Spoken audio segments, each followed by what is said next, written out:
Hi, it's Faith Villagiano. A few months back, I actually made a very brief video during my lunch break talking about a conversation I had with my coworker about hemiplegic migraines. And several months later, I think I finally have everything laid out to actually make a nice detailed video about hemiplegic migraines. So that's what this is going to be. So the first thing you need to understand about hemiplegic migraines is just a general linguistic view of it. Hemi meaning half, and plegic meaning a loss of function of the body. And a lot of people can relate this to paraplegic. Usually you think of someone who is in a wheelchair, they don't have full mobility, and hemi would be half of that. I do apologize for the cat in the background. That is my ESA Manny, who I do have because of this condition. That's a bit more complex for most people. I don't just start talking about linguistics in the middle of a conversation where it may need to briefly come up that I have these. So the other explanation I have is that I have stroke mimicking migraines, and that would mean things like numbness, paralysis, and aphasia, which is the loss of ability to form words. In my case, it's also numbers, which is interesting as a college student who has had multiple jobs as a cashier. It's not necessarily that I don't remember what those numbers or words are. In the case of words that most people have, it's more of those words are on, you can see them, but not necessarily know what they mean when you're mentally trying to form that sentence. So that makes it a little bit more significant than when you have something like on the tip of your tongue. So for me, they can last a couple hours at most. I've had a couple that have lasted maybe 3 days. But for some people, it does last much longer. I do know people that have had them for several months at a time. So I know this because one day I was not feeling too great mentally about the whole thing, and Facebook groups were becoming a bit more popular at the time, and I figured why not just search hemiplegic migraine and see if anything comes up. And luckily the women's hemiplegic migraine support group showed up, and I immediately joined. It was an amazing thing to see other people out there with the same experiences, whether it was giving advice or asking for advice. It was always there, and it was just amazing to see that other people were going through what I was going through. And we were able to just communicate and share questions or concerns about anything. And for a group of people that have not had a whole lot of support with most neurologists, it's nice to be able to have other people who have sort of self-advocated for themselves suggesting to each other how to navigate things with their neurologists. The National Organization for Rare Diseases did a study in Denmark that 1 in every 10,000 people are affected with hemiplegic migraines. So that's not a whole lot of people. And there's also been a little bit of research on the genetics behind how this happens. There's sporadic migraines and familiar hemiplegic migraines. So this is important to understand because the genes sort of make an impression on how you get this. If you have a family member that has hemiplegic migraines, you're likely to also have it. But there's also some cases like mine where there really isn't an understanding of where it came from.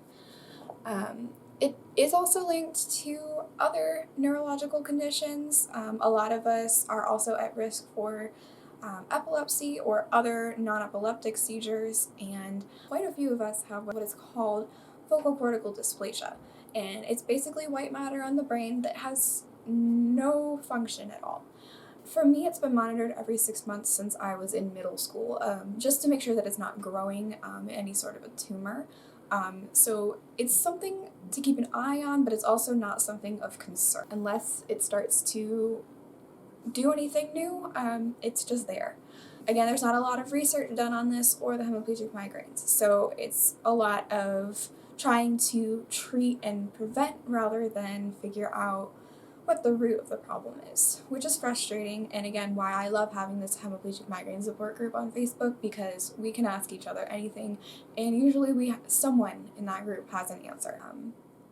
And I know self-advocating against your doctor can seem a little bit misguided, but in our case, there's been such little research done that unless you are suggesting something that does harm to yourself, finding a neurologist that listens to you and at least values what you're talking about and can offer a new solution is our main goal, because no one should have to sit there and suffer because their doctor won't listen to them. You need to find the right doctor for you, and things will at least look a little bit better. So for me, the preventative med has been the most successful. Mine is gabapentin. It's a lot. I joke around that I'm half painkillers, but it's usually used to treat seizures as well. So when they tested to see if I was epileptic, I was already on a preventative seizure med. So we're not really sure. I could have epilepsy, I might not. I was fortunate enough to discover gabapentin really early on with my first neurologist. It really helped. I went from having several a week with full symptoms to a few a month with silent migraines, which are basically when you have the symptoms without a headache. So it was really helpful for me because from there on we could just treat those other symptoms, and that was that. The actual pain of the migraines themselves and their full powerful symptoms went to a little bit more weaker. I was fortunate enough to have found that early on because a lot of people don't. Everyone's different. It might be the same condition, but our bodies are different. So everyone's going to respond to their medication differently, and that's another benefit of having that support group. I do suggest that anyone with any sort of concern in their life find a support group. Facebook has been, as much as I hate it, it's been such an important resource for me. There's always going to be a community that has the same issues as you.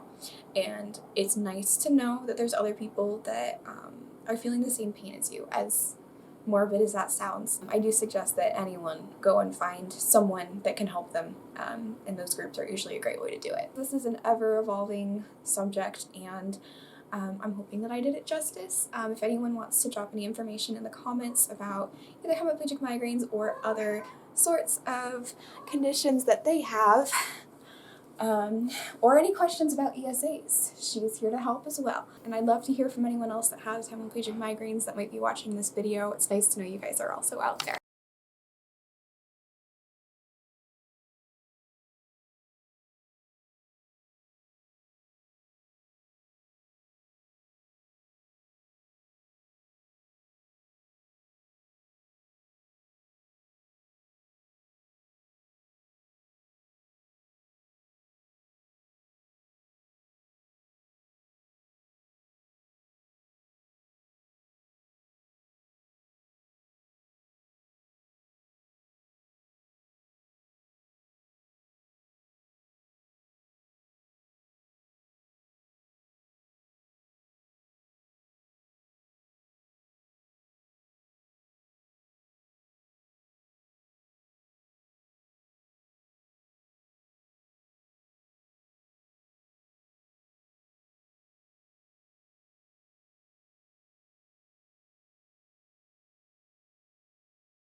Organization of rare diseases. So there's not a lot of us out there, but those of us that are around have been trying to drop the term migraine because of the stigma behind it. Most people tend to assume that it's just a headache, and it's not. Hemiplegic migraines do mimic strokes, so you would lose either half or all of your body. It feels more like paralysis, and there's several different neurological things that stem off of that, including not being able to speak or comprehend words or sometimes numbers for me. And then there's also many common conditions that we all have, including, for the most common ones would be seizures, either epileptic or non-epileptic, as well as vocal cortical dysplasia, which is basically little white matter spots on your brain. So I think it's important that we all understand that, and not just specifically because it's something that I suffer from, but just I want to be able to understand everyone else's health issues if you have them.